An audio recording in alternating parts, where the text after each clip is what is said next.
If you want to make $10,000 a year in dividends, I'm going to show you how to do it. But all you have to do, one really simple, easy thing is smash that follow. Hey, thanks. There's an easy way to do this where we pick one dividend paying ETF like SCHD that focuses on dividend paying stocks.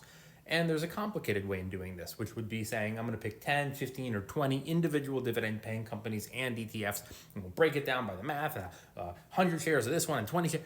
Nobody's got time for that. Remember, you're watching me, I'm not watching you. So if there's anything on this list that you go, well, I wouldn't have put, then don't do it. This isn't financial advice. It's just one example. And by the way, this is only the part of your portfolio that is dividend focused. So I don't want to hear anyone in the comments going, why are you neglecting Tesla and growth stocks? It's just for the dividends. Relax. Now, the first one on the list is a little bit controversial. It's a covered call ETF. If you don't know what those are, please click on the playlist on my homepage that says covered call ETFs to learn a little bit more about them. And there's a reason I'm picking QYLD as opposed to JEPI or JEPQ or some of the other ones. And the reason is JEPI and JEPQ have a hybrid approach. They do a little investing and a little covered calls so you can benefit from the markets going up and from the premiums on the covered call ETFs. However, if we're assuming that you already have an S&P 500 index fund in your portfolio, you don't necessarily need the growth part of JEPI or JEPQ. You're just here for the passive income. That's why in this example, I'm going with QYLD, which is a NASDAQ 100 covered call ETF. And it doesn't do any investing. It's all covered calls. All right, you ready? Let's go take a look.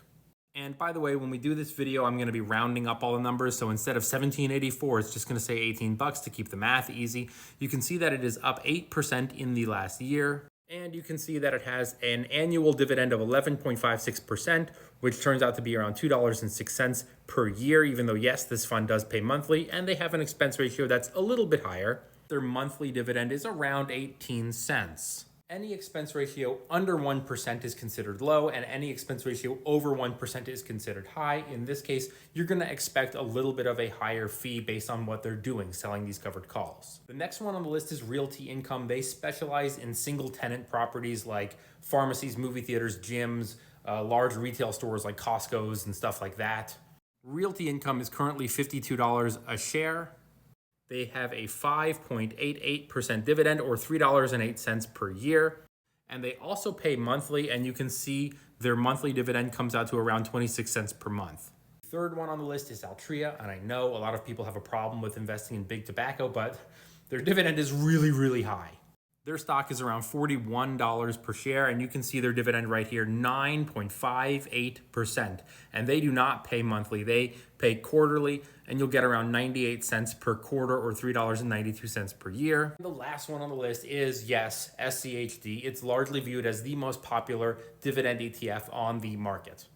SCHD is around $77 per share, and their dividend is $2.66 per year, 3.43% or 74 cents per quarter. I love SCHD because of their 5-year dividend growth. Look at that, 13.05%. Now, I'm not gonna complicate anything here. The original question said $10,000 a year. We've got 4 investments, so we're just gonna divide it and make it $2,500 per investment. This is what it's gonna look like.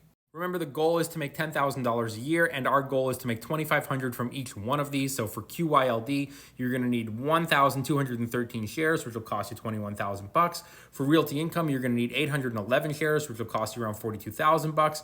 For Altria, you're gonna need 637 shares, which will cost you around $26,000. And for SCHD, the most expensive one here, you're gonna need 939 shares. It's gonna cost you $73,242 for a total of $169,365 bucks.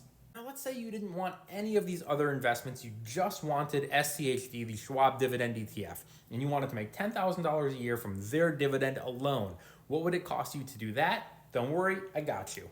If you only wanted SCHD to make your $10,000 a year, you would need 3,759 shares at $78 a share, and it would cost you $293,000. So here is the whole mock portfolio on how to make 10,000 bucks. The objective here is diversity, which we can get standalone only through SCHD because it is an ETF that gives us exposure to a variety of investments. Or we can do this, which gives us a little exposure to covered call ETFs, a little exposure to real estate investment trusts, a little exposure to one individual dividend company, which maybe you don't want to do, and an ETF. Smash the follow.